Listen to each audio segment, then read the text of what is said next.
and welcome to Comp and Coffee. I'm Ruth Thomas, Chief Evangelist here at Payscale and the current custodian of our podcast, where we aim to bring you insightful discussions and expert insights to keep you informed and empowered in the ever-evolving landscape of reward and compensation. So whether you're a seasoned compensation professional or new to the topic, our podcast is your go-to resource for staying ahead of the curve. So grab your favorite beverage, coffee or not, tune in and let's get started. So in today's episode, we're going to focus on the topic of salary surveys or third-party salary survey participation. So at Payscale, we have our own proprietary data sources that you can use through our compensation management platforms. But we also allow you to combine multiple surveys, including data from survey publishers, and manage all of your surveys in one place. And we have teams here at Payscale who focus on supporting our customers through participation and survey results season. And I've asked some of them to join me here today so we can learn more about how we do this at Payscale and dig deeper into this topic. So today I'm joined by Gerard Smith, who is VP of Data Expansion, Amy Bredemus, Senior Manager, Site Ops and Support, and Matt Chalek, Senior Data Manager. Welcome to all three of you, all first-timers on the podcast. Thanks, Ruth.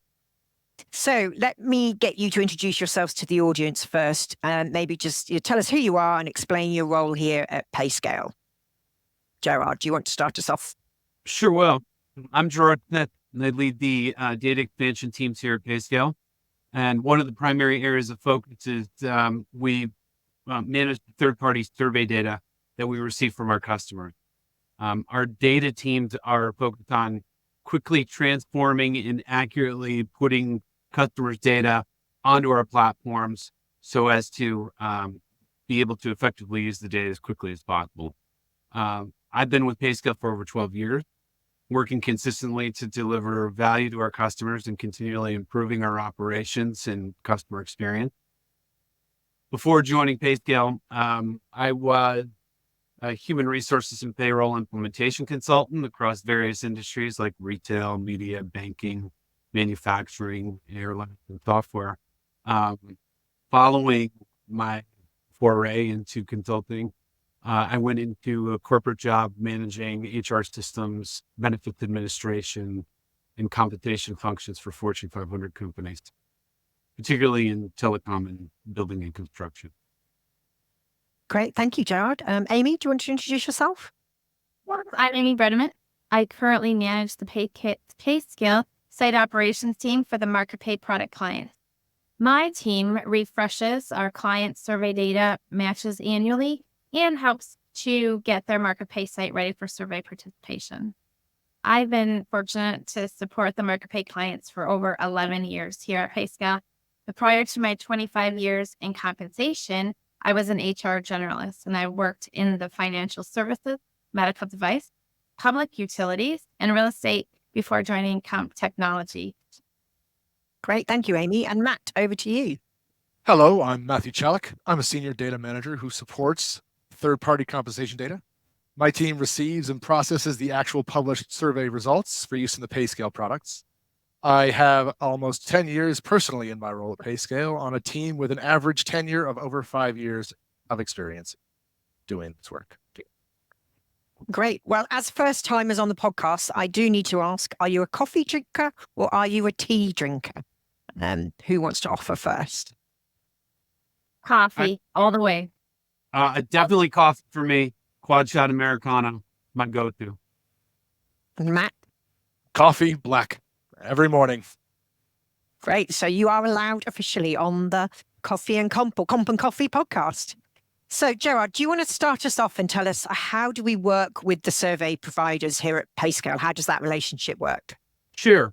I think, we partner with as many third-party survey providers as we possibly can, recognizing that we closely work with the biggest major publishers like Mercer, Aon, Willis Towers Watson, Korn Ferry, Culpeper, Emsite. This is central to our business, and the data that they're putting out central to our customers' businesses and needs from our platform. And this has really been a journey for us where 8-9 years ago, we made a decision to partner with the major publisher, primarily to reduce the administrative burden on our mutual customers. You can think of things like NDAs that are required when our customers are purchasing data from a third party. They're receiving that data from a third party and then putting it onto another company's platform. There's a lot of legal things that we needed to get through, and our intent was to make things much easier for our customers. And we have close to 15 of these like significant relationships with major publishers, where they've even blossomed into things like reselling survey publisher data, or in other cases, we have survey publishers that are sending data directly to us, in some cases before their customers are actually receiving the data from them. This gives us a way to receive the data, get the data onboarded onto our product, and allows our customers to see the data before they even have to go out and pull anything special or interact with the survey publisher to track down where the survey report is. We've already received it and gotten it onto our platform for data use. Thank you. So we aim to make it easy for them to get the access to salary survey data. What features do we have in our products to help them curate and use that salary data? Our compensation management products provide features to assist the client in their compensation cycle. So from survey participation, survey results library, year-over-year survey data refresh of their market pricing, and a robust report library for the client to conduct their year-end market analysis. We also provide a client portal. Our Payscale Connect houses knowledge article related to compensation practices, our product features and usage, and through our Academy program, a client can participate in self-guided learning paths of our product features. We also, with AI, offer market pay matches or a job match recommender to assist in getting their jobs matched in the third-party data for their specific library. At Payscale, we've been leading the way in processing publisher survey data for more than a decade now. The tools we've developed and continue to constantly refine have removed any possibility of error and made the process faster and simpler than it has ever been. Oftentimes, we're able to activate that data with very minimal and sometimes no involvement from the client whatsoever. We're also able these days to instantly capture standard reports, create custom reports, allow customizable reporting, aging of data, and currency conversion of the data in a very simple and refined process. And Ruth, to add on, I think in a recent Comp and Coffee session that you spoke with James Atkinson about, he talked about our new AI capabilities related to peer matching, in essence, making it easier for customers to match to Payscale data product. But, I'm here to tell you today, as it relates to third-party data product, our discussions around AI have not stopped with just Payscale peer data.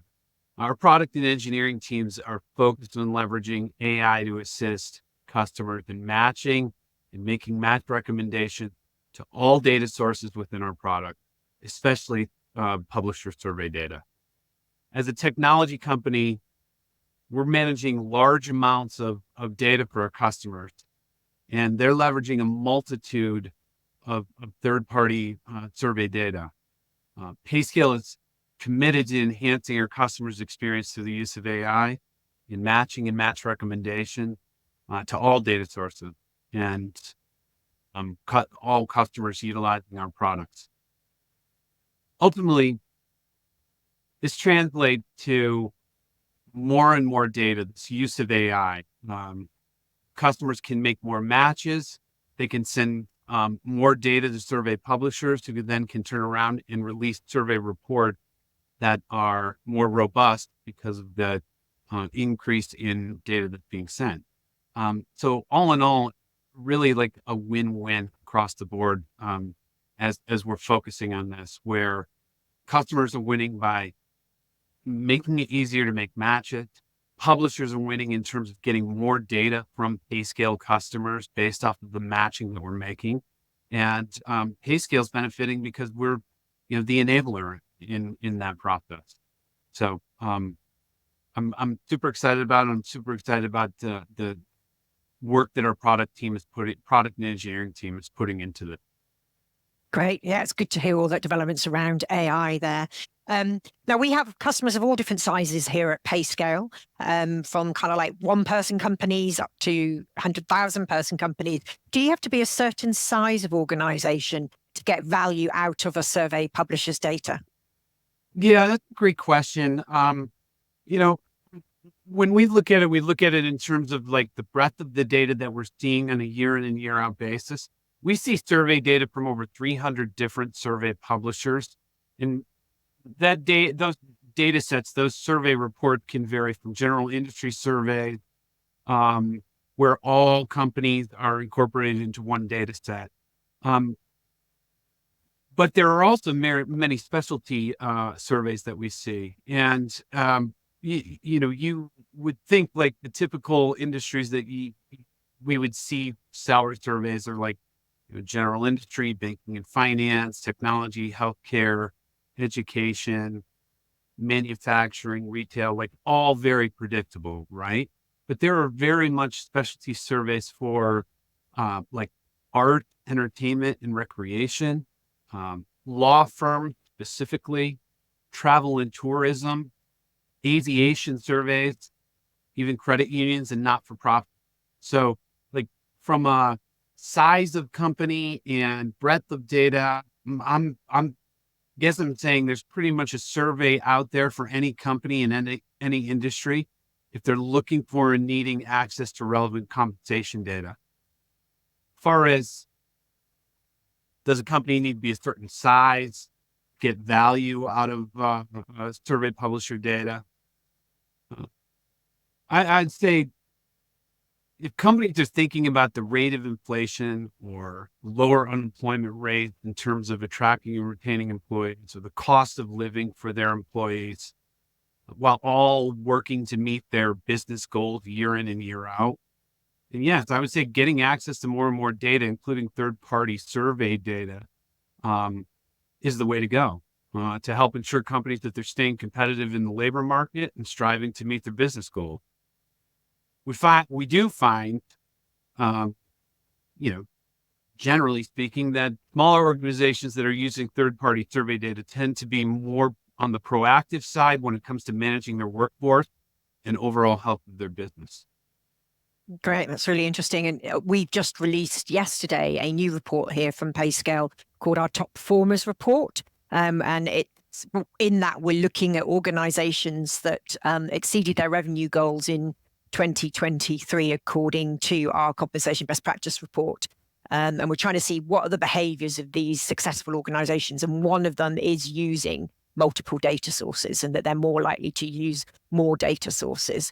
And that is kind of a link between that and driving, revenue outcomes. So all this is really important. So let's talk some numbers here. How many surveys, how many customers, like how busy are you three on a daily basis? We're busy. We're definitely busy. So right now, Payscale has over 3,000 customers that are using and consuming third-party survey data. We're the industry leader for sure, and we're managing over 40,000 surveys annually on behalf of our customers. Receiving data, getting it on our platforms, getting it subscribed to each of our customers' libraries. That's an average of about 12 to 13 surveys per customer. But those libraries on a customer by customer basis can range from 1 to 2 third-party surveys to, we've seen some in the neighborhood of 400 to 450 surveys for one particular, multinational organization. So, we have a wide breadth of customers and data use on a customer by customer and industry by industry basis. One thing to note, and I think it's really an important data point, we house over over 30 million employee record within our compensation products. And ultimately that translates to 30 million customers benefiting from their company's use of third-party survey data and their compensation organization focused on getting paid right for their customers. Great. Thank you, Gerard. So we know managing compensation is very cyclical. We've all worked in compensation for quite some time. So that annual cycle is quite repetitive. Survey participation obviously has its own annual cycle and its own timeline. Amy, I think, can you tell me where we are in the survey participation calendar now, and what should anybody listening to this call be thinking about right now? What should they be doing now? What's coming up next for them? Sure. So for right now, we're seeing that most of our U.S. survey submissions have been due, and we're really on the tail end of survey participation for our U.S. surveys. For international surveys, we're really still in the thick of it, and we expect to see that usually fall off the end of July, beginning of August, depending on the publisher. But there are industries that collect data at different points throughout the year. A lot of our education and healthcare receives their submissions earlier in the year, end of the fourth quarter of the prior year, because those survey results are released at the beginning of Q1. And are there any other participation cycles or trends that we're seeing this year? Well, there are. It's not this year. We've been seeing a growing number of publishers accept participation data throughout the calendar year, generally on a quarter-by-quarter basis. We call this the evergreen participation, and we're seeing this trend is really accelerating based on the customer's demands for more and more real-time data. Yeah, that's interesting, because we are seeing that growing demand, particularly as we've seen acceleration of wage growth and dips in activity in the labour markets. So obviously, survey providers, we're dealing with loads of different survey providers. Any key trends, any tips on what's new this season? Any big changes happening at the providers, Matt? We historically see the major publishers make big changes every 3 to 4 years to keep in line with trends in the market economy. The biggest change we're seeing this year is the consolidation of the Aon, Radford, and McLaughlin databases. This is a large change we've been able to overcome for our clients. Users of the historic Radford database won't see as many changes. They'll just see a large expansion of the jobs available and the cuts available to concisely place their compensation matches. The McLaughlin users are seeing a large change, with a large number of historic McLaughlin reports now being moved over into the Aon Radford database. This means the job codes, the job titles, the data cuts they're historically used to seeing are transformed into this new database. We put in place the tools and information to make this transition seamless for many clients and as easy as possible for clients who are going to experience additional challenges because of this change. We're also seeing some changes in smaller or less impactful changes among publishers. Some are very small. We're seeing some larger changes at Colette and Schaefer, where they're changing their job code format, and the Culpeper reports, which are changing their job leveling. Even at Mercer, which is one of our largest providers, we're seeing that they've changed their executive leveling tiers this year, which is something we've been able to, again, seamlessly put in place for our clients so that their historic matches automatically translate over to the new leveling matrix. And how do we make that easy for our customers to navigate through that? Can one of you sort of enlighten me there? Yeah, sure. I mean, this touches on our relationship with publishers, at its core. As I mentioned earlier, our relationship with third-party providers makes a big difference in our customers' experience with Payscale. And over the last 4 to 5 years, Payscale's partnered with the leading compensation providers to host a series of joint participation webinars, ultimately to get the most up-to-date information on all of the changes that the publishers are introducing, in the coming year. These webinars give our customers a greater level of insight into the annual changes that are occurring at the most widely used survey publishers and ultimately surveys being consumed by our customers. These webinars are some of the most frequently attended events that we host generally in the springtime from March to mid-April. And we make those recordings available throughout the calendar year and are frequently accessed through the course of the year. So if we've got Payscale customers listening, where can they access that? Is that through the Payscale Connect platform? That's right. The recordings would be through Payscale Connect. Right. Okay. So one thing I'm observing, and we've been talking about it in some of the thought leadership webinars we've been doing on data, is we're seeing an increase in newer data sources coming to the market. For example, job postings data, clearly kind of an impact of the pay transparency legislation that we're seeing developing. How do you see, Gerard, the data market evolving here? Yeah, I mean, I think Matt and Amy kind of touched on it as it relates to some of the changes that they're seeing, particularly this year. Matt mentioned the Aon Radford McLaughlin change. Amy talked a little bit about publishers moving to, more evergreen participation cycles, so as to release data more frequently through the course of the year. In terms of newer data product, we really haven't seen anything quite yet. While there's a lot of discussion around the use of job posting data, by way of legislation that's been put in place over the last 3 to 4 years, we haven't seen that translate to core compensation data products that are out in the marketplace yet. Now, that's not to say, things aren't coming along, but we'll have a pretty good indicator as to what kind of traction those data products get based off of our 3,000 customers. But I personally think it's going to take some time to see significant momentum as it relates to the job posting data influencing the compensation world. Go ahead, Ruth. Yeah, I said, I kind of agree with you there. I mean, it's obviously an emerging trend.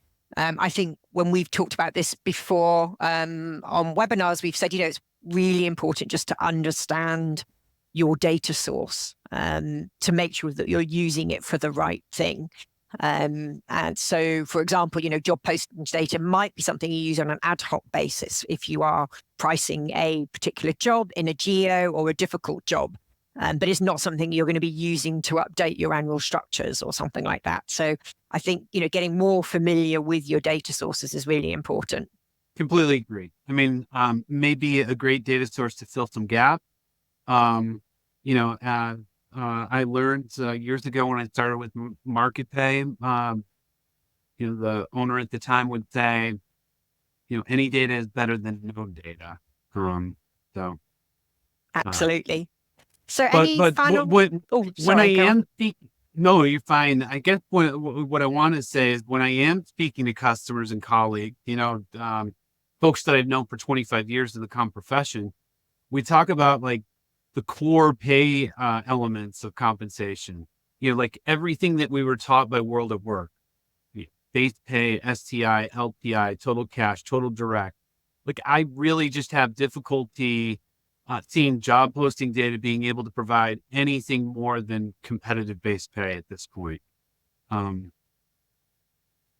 Yeah, I think it's going to be interesting to watch this space. And you mentioned it earlier, just like what impact AI is going to have across all of this. I think it's going to be transformational at some stage.